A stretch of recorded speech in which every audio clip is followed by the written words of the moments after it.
गोडसे ने अदालत को यह बताया कि महात्मा गांधी की नीतियों और उनके कार्यों की वजह से भारत के लाखों हिंदुओं की जिंदगियां बर्बाद हो गई और किसी भी महात्मा को यह अधिकार नहीं है कि वो भारत के टुकड़े टुकड़े करे या उसका विभाजन करे। लेकिन गांधी जी ने ऐसा किया और इसीलिए गोडसे ने उनकी हत्या की।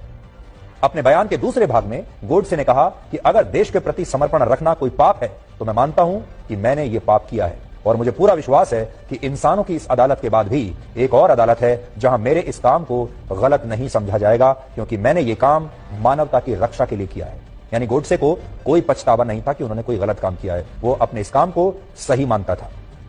यहां एक बड़ी बात यह है कि अदालत में जब महात्मा गांधी की हत्या के मामले की सुनवाई शुरू हुई तब नाथूराम गोडसे पर जो आरोप लगाए गए थे उनके जवाब गोडसे को लिखकर देने थे और बाद में इन जवाबों को जज के सामने पढ़ा जाना था। लेकिन दूसरा पक्ष ये नहीं चाहता था, यानी जो सरकारी पक्ष था वो ये नहीं चाहता था कि गोडसे के जवाबों को अदालत में पढ़ा जाए और यही मांग तब अदालत से भी की गई। लेकिन अदालत ने उस समय इन आपत्तियों को खारिज कर दिया और इसके बाद गोडसे का यह जवाब अदालत में बाकायदा पढ़ा गया। और बड़ी बात यह है कि अगले दिन यही जवाब उस समय के सारे अखबारों के पहले पन्ने पर था, जिससे तत्कालीन प्रधानमंत्री जवाहरलाल नेहरू काफी चिंतित हो गए और काफी असहज हो गए। नेहरू को यह डर था कि गोडसे का पक्ष गांधी जी के प्रति देश के लोगों का नजरिया बदल सकता है, इसलिए वो गोडसे के बयान को सार्वजनिक रूप से प्रकाशित करने के खिलाफ थे और उन्होंने गोडसे के इन बयानों पर बाद में बैन भी लगा दिया था, प्रतिबंधित कर दिया था। और यह प्रतिबंध गोडसे के बयानों पर कई वर्षों तक लागू रहा। इसीलिए आज भी देश के ज्यादातर लोग ये नहीं जानते कि महात्मा गांधी की हत्या करने के बाद गोडसे ने अदालत में क्या कहा था। गोडसे ने महात्मा गांधी पर भारत का विभाजन करने और मुस्लिम तुष्टीकरण के गंभीर आरोप लगाए थे और इनका जिक्र अपने बयान के तीसरे अध्याय में गोडसे ने किया है। गोडसे ने कहा कि महात्मा गांधी ने कभी मस्जिद में गीता पढ़ने का साहस नहीं किया, क्योंकि वो जानते थे कि मुस्लिम इसके विरोध में खड़े हो जाएंगे। लेकिन हिंदू मंदिरों में उन्होंने कुरान पढ़नी जरूर शुरू कर दी थी, जिससे गोडसे को ऐसा लगा कि गांधी जी इस तरह से मुस्लिम तुष्टीकरण की राजनीति कर रहे हैं।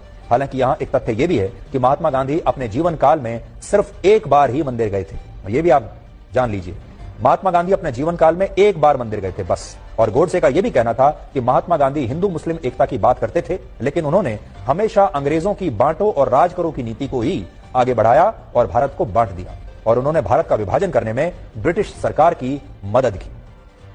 गोडसे ने अपने जवाब में यह भी कहा कि महात्मा गांधी ने विभाजन के बाद भारत सरकार पर पाकिस्तान को उसके हिस्से के 55 करोड़ रुपए देने के लिए भी दबाव बनाया, लेकिन उन्होंने इस विभाजन के दौरान निर्वासित हिंदुओं के लिए कभी भी सच्चे मन से कोई प्रयास नहीं किया। असल में जिस समय भारत का विभाजन हुआ और भारत और पाकिस्तान बने, तब देश के सरकारी खजाने में लगभग 400 करोड़ रुपए जमा थे और विभाजन के तहत यह तय हुआ कि इन 400 करोड़ रुपए के खजाने में से 75 करोड़ रुपए पाकिस्तान को दिए जाएंगे और इस समझौते के तहत भारत ने 20 करोड़ रुपए की पहली किश्त पाकिस्तान को आजादी के समय ही दे भी दी थी। क्योंकि आप जानते हैं कि जब जमीन का बंटवारा हुआ, दो देश बने, तो खजाने का भी बंटवारा होगा और खजाने के बंटवारे में पाकिस्तान को 55 करोड़ मिलने थे और दूसरी किस्त में भारत को पाकिस्तान को 55 करोड़ रुपए देने थे। 20 करोड़ रुपए भारत पहले दे चुका था, तो टोटल 75 करोड़ रुपए पाकिस्तान को मिलने थे इस बंटवारे में। तो 55 करोड़ रुपए पाकिस्तान पर बकाया थे, जिनमें कहा गया कि ये हम आपको दूसरी किस्त में दे देंगे। लेकिन उससे पहले ही पाकिस्तान ने भारत की पीठ पर छुरा घोंपा और पाकिस्तान ने 22 अक्टूबर 1947 को कश्मीर पर हमला कर दिया।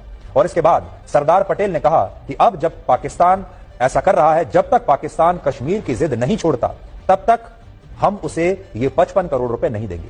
और सरदार पटेल की बात बिल्कुल सही थी, क्योंकि अगर पाकिस्तान एक तरफ हम पर हमला कर रहा है, कश्मीर को हमसे छीनने की कोशिश कर रहा है, तो हम पाकिस्तान के बकाया 55 करोड़ रुपए क्यों दें, हम उस पेमेंट को रोक लेंगे। ऐसा सरदार पटेल चाहते थे। लेकिन महात्मा गांधी बीच में आ गए और महात्मा गांधी और नेहरू इस मुद्दे पर सरदार पटेल के खिलाफ हो गए और महात्मा गांधी ने तो यहां तक कह दिया कि वो किसी भी कीमत पर इस समझौते को टूटने नहीं देंगे और ये 55 करोड़ रुपए भारत को देने ही चाहिए।